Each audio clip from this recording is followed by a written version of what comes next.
5, 4, 3, 2, 1, drop that. Welcome to the Test Guild Automation Podcast. We're all getting together to learn more about software testing and automation with your host, Joe Colantonio.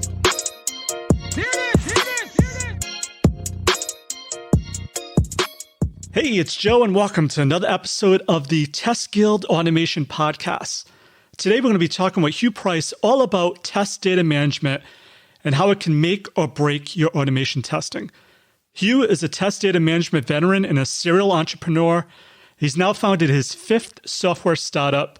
Huw has 30 years of experience in software delivery, has brought collaboration with a wide range of organizations, both large and small. He's also crafted multiple strategies and innovative technologies for test data success on projects ranging from mainframes to open system migrations, all the way to building best-of-breed automation frameworks to test microservices. So a lot of experience, really hot topic here. So really excited to have him. So if you have any type of automation that deals with test data management, you don't want to miss this episode. The Test Guild Automation Podcast is sponsored by the fantastic folks at Sauce Labs.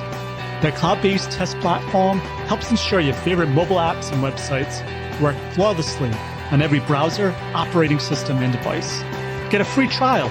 Visit testguild.com/Sauce Labs and click on the exclusive sponsor section to try it for free for 14 days. Check it out. Hey, Huw, welcome to the Guild. Hey, Joe, how's it going, man? It's going awesome. So we had you back in the day on Test Guild, on the Test Talks podcast a while ago, but it's been a while. So is there anything I missed in your intro that you wanted to tell us a little bit more about yourself? I guess we've sort of started up a new company. We sort of talk about it as it's the same band back together again, but we got much better amps and better guitars now. You know, the world has moved on, so we can move a lot faster. And the whole world of test data has become, I'm going to say, a lot more interesting. It's a lot more interesting. It was a little dull before, and I'll talk about why later on, but there's so much going on at the moment. It is kind of an exciting time. And when you wrap it up with the misused word DevOps, it's kind of an interesting area to be in at the moment. Very cool. Yeah, I'm really excited to know why test data management. Why focus? You have a lot of experience. Why focus your energy on solutions around test data management? Yeah, it's a bit of an accident, really, I suppose. It's always you're working as a consultant or you're out there and someone asks you to write a small utility, and then suddenly the utility gets picked up all over the organization. You think, oh, that's cool. Let's explore it and let's build some more software. So you sort of start that way, but then we kind of moved off into all sorts of other areas. We got into the idea of requirements design and model-based testing and coverage analysis, which are very interesting, almost slightly obscure mathematical areas. And then once you think, well, why don't we put these two together and think about coverage, and we can talk about coverage later, but the ideas of different coverage techniques overlaid onto the test data itself. So that then sort of took us off in a different direction. And that's kind of where, at the same time, the world has moved on a little bit now. The commoditization of the test data products. I mean, if you look at something like, some of the original products from back in the 80s, they're still around. I mean, and a lot of the test data tools are very, very commoditized. You have a subsetting tool, you have a masking tool, and you can spend anywhere from $50 to $500,000 on some of these tools. But actually, none of those tools solve anything useful to do with testing. And also they serve very little to do with test automation, which is kind of where the world is moving towards. And when it comes to test automation, I think the biggest problem with test automation is keeping up with the sprint and keeping up with change within the sprint. Now, if you think of test data as a component inside that sprint, if your test data cannot keep up inside that sprint, then what happens is you finish the sprint, you say, yeah, we finished it, but then you're suddenly doing your test automation a sprint later or 2 sprints later, and the test data has the same problem. So it's all kind of bundled up together in terms of a much more, reactive approach to development, where requirements can actually spit out the test data that you need to test it. So, there's some quite interesting things happening around in the technology and also the way that people approach projects as well. Absolutely. And for some reason, one of the main challenges I've seen with test automation that fails consistently is test data management. Yeah, it seems like one of the most overlooked areas. And I don't know if because people think it's too hard to solve. I think you touch on, kind of one of the core problems in that, test data automation is so flaky. And if you look at most bugs that are thrown up, they're actually false positives, because what will happen is, or false negatives, in that it'll show that it's not really a bug. It's actually the data was in the wrong state at the time, and a lot of people will be using a particular account which they assume is in a particular state, and then suddenly the automation fails, and they think, wow, and they do all this research into it, and actually what's happened is the account has been changed by either another piece of automation or a manual test has come in, or they've copied down production data and the account has now become a beneficiary account. So all of a sudden everything changes. Now that happens so often that it almost makes automation untenable, because you then spend your automation, your valiant automation engineer now spends an awful lot of time trying to research bugs, not in the application itself, but actually in the automation framework. And then they discover, it's this one call here, which is just kicking it all to the left, and then the automation fails. So the amount of work that you have to do to dig around to find out the root cause of it, and a lot of it is actually to do with the test data itself, which is then being used by the automation. And the other one is you suddenly introduce a new test. And quite often it will pollute another test, So, I mean, I did a wonderful thing with an HR, PeopleSoft HR system. And what was happening was we had some more tests in at the beginning, and it then changed the status of some of the managers. Now that means the managers weren't able to approve everyone else's holidays.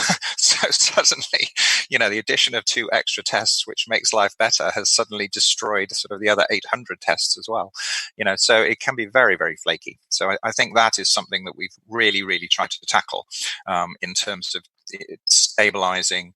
And I think if we focus on automation, good test data for good automation, then you have all the spin-offs, which is if you have good test data for automation, you also have good test data for development. You also have good test data for manual testing, for integration testing, for performance testing. But the advantage of doing it with the test automation guys and girls is that they're open to new ideas, and they're also really open to not doing stuff manually. All test automation engineers, I've said this before, I think I've said it in my last podcast, are fundamentally lazy, and they will try and automate anything so they don't have to do anything twice. So, you don't have to fight those battles with test automation engineers. But it's a good place to think about test data inside an entire development lifecycle, is to start with the test automation engineers and to build a much more rigorous and robust, reactive and fast approach to test data. I think that's kind of the core message that we sort of push out when we come across test automation engineers. Absolutely. And I definitely agree with the point with the false positives. One of the biggest challenges with automation is maintenance. And usually if something times out, that's easy to troubleshoot. But if you have crazy data going on with dependencies that you don't know about, like you mentioned, it makes it almost impossible to even fix your test or even get people to believe that, it's embarrassing to finally find out after you troubleshoot, oh, it's not even a real bug. It's something I introduced due to test data. So one other thing I've seen an issue with test data is, especially when you work in insurance or finance, is the ability to make your test data compliant with a bunch of legislation, especially in Europe. It seems to be other things. So I assume that that's another common issue you've seen people deal with when they have to do tests. You sort of come into 2 organizations. One is they're saying, oh, we've got this GDPR. And incidentally, I think the US market will follow this. I mean, it's good practice. I mean, there are companies out there trying to fight it. But actually, you find with regulation that it's easier if organizations follow the most rigorous set of regulation, and the GDPR from the European Union is actually probably the best around. You wouldn't be surprised if California, for example, followed that. And once California follows it, it's like catalytic converters. Suddenly the rest of the US will follow as well. So, but the GDPR or the privacy stuff is so full of holes and problems. It's very easy to say, well, we just mask some data and you change the names and the addresses. And then suddenly you've got a delivery system where you've changed the names and the addresses, and suddenly all of the, you can't test that all the deliveries are going to the right location because you've moved everyone around. So there's all sorts of problems with that. The other one, even if you change someone's name and address, if they're the only person in that zip code, and I'll use the 9-digit zip code, then you're going to find them anyway. And the problem with masking data is if you have one piece of information about someone, is whether you can then track them down. Given that most people in development, are pretty smart and are quite curious, it's not hard to say, select count star from. Group by zip code, and suddenly you find one. Now, they might have changed the name from Colantonio to Price, but actually you know who that person is. You then have full information, full access, because you'll have their account numbers to that one person. So it's very easy to be able to track stuff down. So people are, I find, a bit too fast and loose, and they're sort of self-deluding if they think that masking is actually any good. I mean, the other thing you can do is select star order by salary, descending, and that's going to give you, very unpleasant information to get out there in the public domain. Also, from a competitor's point of view, if suddenly you get a dump of, a development database, it's going to contain all the pricing rules are in there, because those are the things under test. And also, it will contain historical data about sales patterns. So masking data is, in my mind, a complete disaster, and especially with things like with healthcare. I mean, how can you go through and mask enough data about someone that you're trying to test that someone's had an ovarian cancer screen at the end of a chain of activity, and there's some dates in there. How would you be able to even do that? So anyway, sorry, that was me ranting slightly about the problems of it. Spot on, because I dealt with that constantly in my previous job. And I guess another thing, before we get into, you have a strategy for modern test data management. Before we get into that, the other thing I've seen people get hung up on as well is the requirement or the cost of storing data. So they'll make a copy of production in a database, and it just kind of wonky that way too. So not very elegant solution there.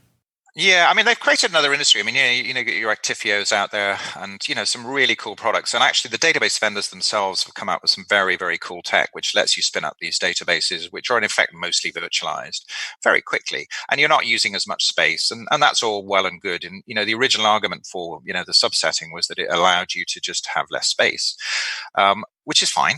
But the problem is, even if you make a full copy of production and you mask it to death, if you think about all the tests and developers and people that are working in those environments, suddenly at 9 a.m. this morning we had a fresh dump. All of your lovely data that you happen to be working with has now been reset back to production data from 2 days ago.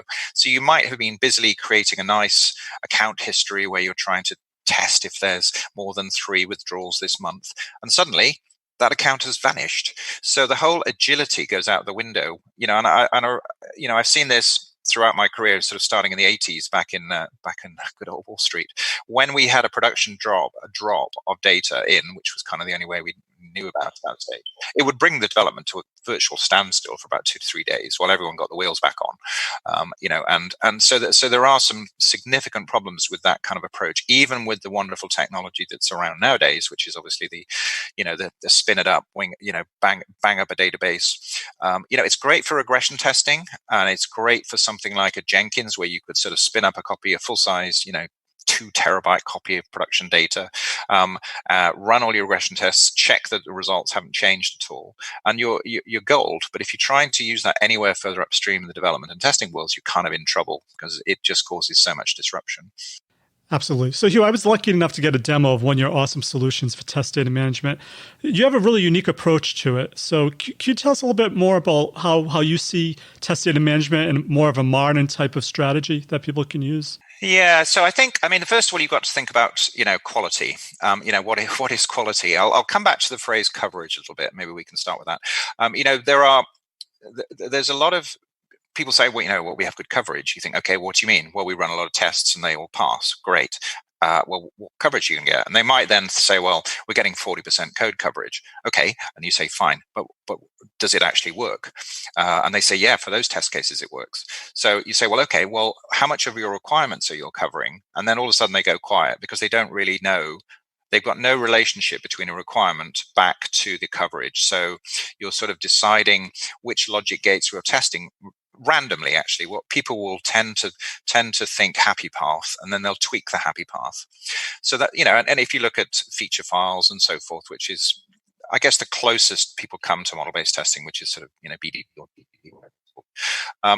But the better way to think about it is if you try and model the requirements, then you're going to model in effect a process, and that process could be entering data into UI. However, more likely nowadays, I suspect most of the people are listening are spending an awful lot of time actually modeling data flows as data flows through a system. So if you're in the banking industry, you have an app. Great. To test an app doesn't take too long, to be honest. It might have, I don't know, 70, 80 drop downs, who cares? But if you look at the complexity of actually moving data as it travels through a system, and you look at some of the investment banks, you could be talking 2,000 to 3,000 systems, and one trade might in effect touch 600 systems. So what you've got to do is you've got to start thinking about modeling the data journey. Now, a data journey is, I start off with, a Swift message. Now, the Swift message contains a whole bunch of data. The first part of the data journey is to make sure that it gets rejected correctly. So we come back to our good friend negative testing, which people spend an awful lot of time ignoring, and actually most bugs will come because bad data sneaks into a system. So if you can basically think about a model of the validation that I need to perform to kick out bad data. If you think of you'd sort of say, right, no hex values, no spaces, must be greater than 8. If it's an IBAN number, it must be 22 long, unless it's in these 7 countries where it should be 21 long. And you create a model. Now, a model is, if people have used, Visage, Visio, it's a model description of the logic. Now, the advantage of a model is that, again, I've probably said this before, is that the human brain is quite a small CPU, but it's got vast great graphical processors. So people are much better at looking at pictures of things. It's much easier to understand how things flows. So you sort of move back into the wonderful world of drawing pictures of what a process is. If you go to most sprint rooms, you'll see lovely whiteboards with lots of pictures. We're kind of doing it anyway. And what we've done is we've taken that idea of drawing the pictures to say, well, let's think about a data journey. Let's think about how the data flows. When does it become, a rejected trade? When does it become a reversal? When does the currency calculation occur? And what is the result of that transformation once it goes into the currency calculation engine? So we've used kind of the idea of modeling. Now, when it comes to modeling engines, the good thing is, if you think about what I've just said, a model is great because it allows people to communicate. They can look at pictures. What you want to do is to get the maximum value from that model. Now, what we've done this time around with our new company, Curiosity Software, is we've said, well, out of that model, we can create an optimized set of test cases. Now, an optimized set of test cases is basically mathematics to calculate that you are testing each decision correctly. So that's the first thing. And there's a whole science associated with that. We try to make it as easy as possible. The second thing is the automation scripts. And I think when I met with you, it was an HP conference probably about 6 or 7 years ago. That was a while ago. Yeah, it was, wasn't it? So you look at that. We basically, if you think about automation scripts, they all kind of a well-formed automation framework, and that's what most automation frameworks come across are pretty good now. You have a nice set of libraries at the top. You then have various headers. You have all your page objects. You have some pretty good version control inside Git. And then you have all of the individual test cases, whether they're data-driven. And we would look to, in effect, push those automation scripts out.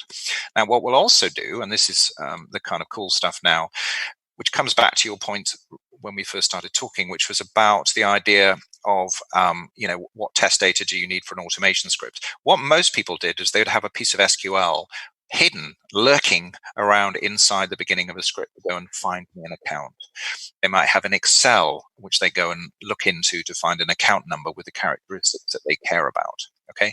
So what we've done is we've said, well, let's take that out, and we've created like a test data catalog. So you all around the organization, you will find people have pieces of SQL, Perl scripts, UFT scripts, whatever it takes to go and find the data. And they will have created small automation components. So we said, well, why don't we expose those in a catalog so that anyone developer, tester, product owner can just say, for this particular test case or scenario, I need this type of data. What we do then is we then attach at the beginning of each automation script that we generate, or you could just cut and paste it in yourself. We'll say, for this automation script to run, I need an active account in a different market than the core market. Now that could be a piece of SQL, it could be a lookup on the mainframe, it could be a REST call. We will then, as part of the automation script, just run that. That will go find an account number. It will allocate that account number to it'll make sure that that account number hasn't been used for another automation or manual tests, because then you get pollution. And it will say, thank you very much. I'm going to give you account number 72. The automation script then knows to use that account. It will then have all of the correct characteristics required to make sure that that test runs correctly. So, it reduces the amount of these false failures, dramatically. So, and the advantage also is that if you then make a change in your data catalog to the definition of an account in a different market with the same beneficiary, you change it in one place. The next time the automation runs, every single script would pick up that new definition. So we've tried to be much more, like I said about having better amps and better guitars. You just become. I know I'm quite old, but most of the company, they're all sort of in their 20s, and they have a lovely flexibility of mind of trying to solve problems. And I think what's happened is that people now are much more open to solving problems in the quickest way and the most elegant way possible. So all of my lovely developers will just disappear and say, well, let's go and look on Git. Why would we code this up when there's this lovely thing called Git out there? They might go and look at some academic research. They might take something in Git and tweak it a little bit, and then they will assemble that up. So you can assemble solutions very quickly to solve most problems. And that, if you think about that as an automation problem, and what we now think of test data is not an environment problem, but a test data automation problem. And we've kind of repositioned all of our websites to talk about test data automation. Because that's what it is. You're automating the provisioning, the finding and the provisioning of the correct test data to make sure your automation runs seamlessly, effectively, and also covers much more of the requirements than you would if you just copy a script and tweak one thing, And that's really the kind of goal of what we've been doing, with Curiosity Software over the last 6 months. And I think, quite often people say to us, we don't believe you. That just sounds too good to be true. And the reality is, we've been doing this for quite a long time, and we've seen most problems. And I think it is too good to be true unless you have a flexibility of mind, a willingness to change, and also a curiosity to be able to go and explore new approaches. I think if you have those three things, then you're cooking on gas. You can really, really make some changes and some improvements really quickly. It's not that hard, I guess the resistance a lot of people might have is if it's a vendor, they're like, well, I have an open source solution, so this isn't going to work for me. I need to start from scratch with the solution. So does your solution work with existing frameworks, or does someone have to learn how to model and go through all that, because you get pushback with that as well? So so we have Test Modeler. Now, Test Modeler is a cloud-based solution. It's a modeling tool. You Bizargy, etc. You can go online. You can sign up for it. So for a few $100s, you're generating code and test data and covered set. So it's not much money, but I would say, coming back to your original question, is wherever we go, there are numerous automation frameworks. Now, most people seem to have a pretty well-formed Java Selenium framework for front ends. A lot of people will have some, maybe a C# REST assured framework for API testing. So, but those frameworks tend to be reasonably well-formed and well-structured. So what we have to do is we have a 3-point integration. We can make sure we can scan your code page objects, which is your definition of the things you're going to interact with, and we have a scanner that does that. Those make them available for modeling. You do your modeling, and then we have some code snippets, and we will then generate the code back out. So it's not the hardest thing in the world, and it allows you to retain all of your investment in your open source frameworks, without having to, go and buy with vendor lock-in. It also allows you to move from framework to framework, because you think about automation, you don't particularly care what code is generated with a click button. it's just a click button.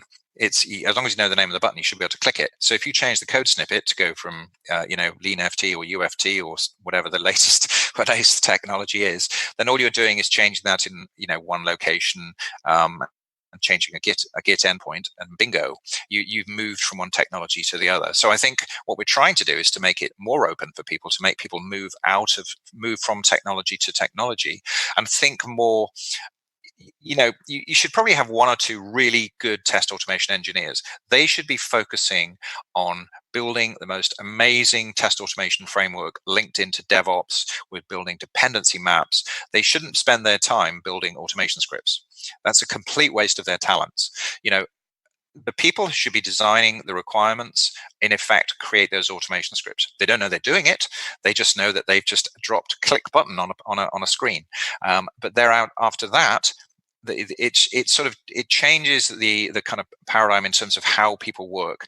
You've got people like product owners and testers. What were manual testers are now building models. The test automation are really working on creating the most state-of-the-art DevOps framework that you can. Where you're there's so much scope of good things that you can do. The shift right stuff. Go and get the information from how the production users are using it. Auto generate scripts out of that. Using the models. There's just so much stuff that the test automation engineers can be doing rather than sitting there coding scripts. So I think that's kind of one of the changes that hopefully we're going to make in the industry. Absolutely. So Huw, I guess another pushback I get is anytime there's auto generation going on, people don't trust it. So are you using some sort of machine learning, or like how can people trust the intelligence of what's being generated for you? Okay. Yeah. We can reverse. First thing we can do is we can reverse engineer what you've done. So if you've already got some automation scripts, we can run them, record them, and then build a model out of it. So that's kind of a proof point. And quite often we will find that manual and automated testing is probably covering about 15% of the requirements. And you might have spent years building that framework up. So you've certainly got not got enough negative testing.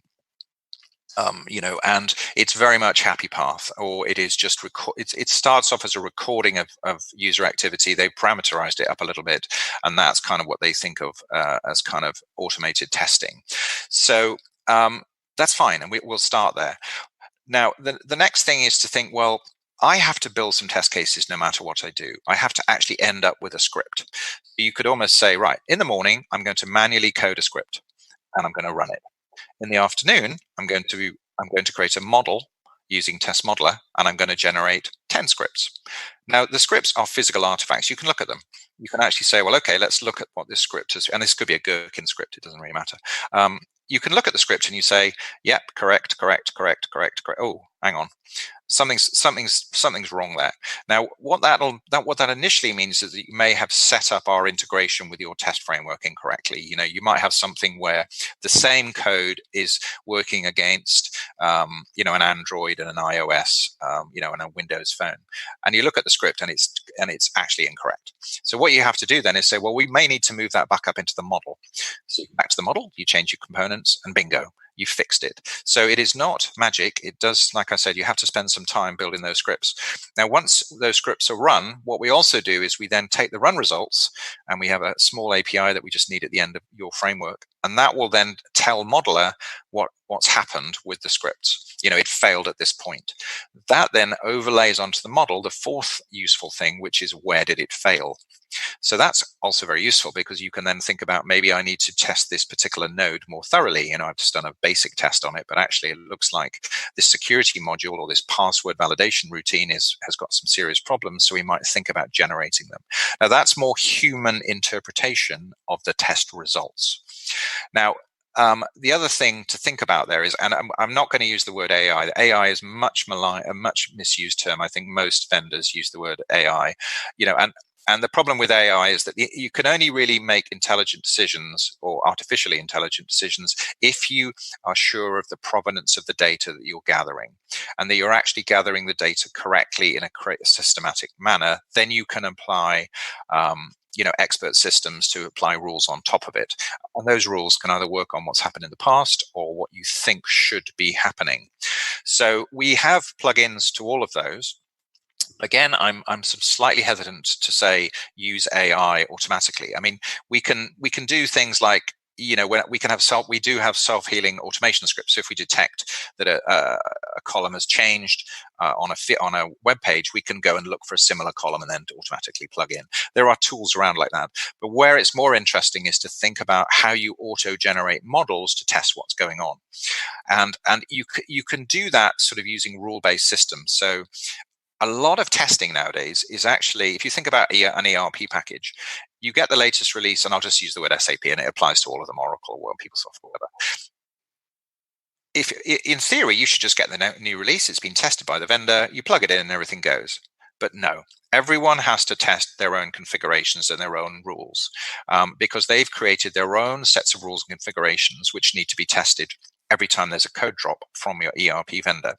So you could get into, based on my rules inside my ERP vendors, which are configured by myself, let's auto-generate a set of tests to cover the different combinations of currencies, of returns, how often a product is returned, if a product isn't delivered, how many times do we retry before we do a refund, all of those things are actually set up in rule packs. So what you've got to think about is auto-generating the model out of the rules, and then from that you can then auto-generate your test automation scripts, or potentially maybe even test-driven test automation scripts. A lot of automation scripts are actually just spreadsheets containing complex combinations of data and pushing those through as well. So it's not magic, but I think we have enough of the components for you to do that. But again, I come back to the test automation engineer. I think it's up to the test automation engineer and maybe the head of DevOps, someone who's got a good holistic view over the entire development process,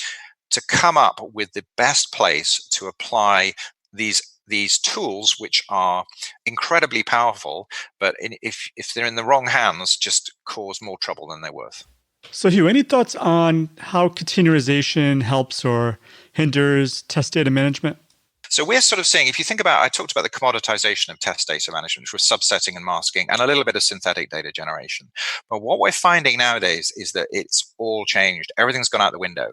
If you look at Docker, if you look at things like Solar, Kafka, big data, all of these things are throwing up some really, really interesting test data challenges, and that we have decided that no challenge is too hard for us. You tell us what you think's too hard or really complicated, or it's going to take you forever to do it. And it could be even just generating complex XML, which, lots of documents now are very complicated XML documents.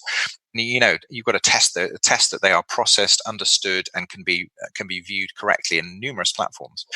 But this whole containerization is actually, I think it's a fantastic opportunity for being able to, and with the advent of being able to spin up these VMs, these Docker images, these Docker clouds, or whatever you call them, being able to ally that with the ideas of coverage and virtualization is actually a massive opportunity to be able to create a really dynamic test data environment.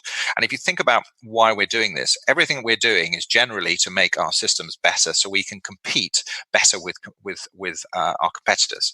Now, if you think about what Docker containerization can do in terms of speed to market, it is stratospheric in terms of that, because you can parallelize so much, and everyone's working on specific APIs. Now, if you deliver those APIs and each API is 100% robust, 100% well tested, can be entirely virtualized so other people can test against it, that allows you to just roll out new features at the rate of at a really rapid rate. And I genuinely think that this is the new frontier, and this is where it's all going to be at. Okay, Huw, before we go, is there one piece of actionable advice you can give someone to help them with their test data management efforts? And let us know the best way to find, contact you, or learn more about your awesome solution. Yeah, I think actually, it's actually a really simple piece of advice. Is if you look at a requirement, just read it. And if you read through that requirement, you'll see that actually people mix up data terminology inside a business description. If you go through and you change your requirement document to have just a section on data, and that could be the data that is required to run this, that this requirement relies on. It relies on, my employee table. It relies on my employee rules table. Great. When you refer to something that's in the requirements document that's linked to the data, that makes life so much easier for your test data automation engineer, because they then have, in effect, a blueprint on how to create the test data for the people that are going to develop this system. And you should think about test data as something that happens before you even begin development. So if you've got a good set of test data, if you look at someone like Richard Jordan at Nationwide Building Society, their job is to sit down at the project inception, draw out of their users what they need from a test data point of view, and then they will beaver away and create them a really rich set of test data and development data. And that is probably the best thing you can do. And you can do that with your own technology. You don't particularly need anything new, because it's just a bit of a mindset change in terms of how you do that. In terms of getting in touch with us, just look at Curiosity Software Ireland. Just search on the web. We've got a few websites on there, or just look me up on LinkedIn, Huw Price, Huw Price. And that's probably the easiest way to get in touch with me. And then we'll just chat on LinkedIn. And then, if you want to do any demos, you can also there's plenty of trials online if you want to play with it.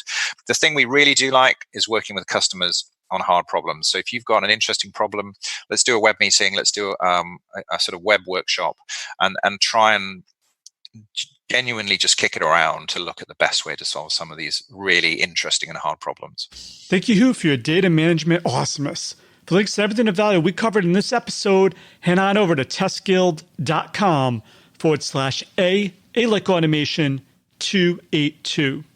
And while you're there, make sure to click on the Try It for Free Today link under the exclusive sponsors section to learn all about Sauce Labs' awesome products and services. And if you really want to kick up your automation game in 2020, you need to get a ticket to the biggest online conference in the world dedicated 100% to helping you succeed with creating automation awesomeness, and that is the Automation Guild. It's going to be the 4th annual event. We have some of the best experts in the automation field joining us, sharing a tip, tool, technique, a best practice that's going to help accelerate your testing efforts in 2020. You don't want to miss this event. Head on over to automationguild.com and register today. So that's it for this episode of the Test Guild Automation Podcast. I'm Joe, and my mission is to help you succeed with creating end-to-end, full-stack automation awesomeness.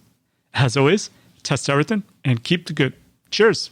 Thanks for listening to the Test Guild Automation Podcast. Head on over to testguild.com for full show notes, amazing blog articles, and online testing conferences. Make sure to subscribe to join the guild and continue your testing journey.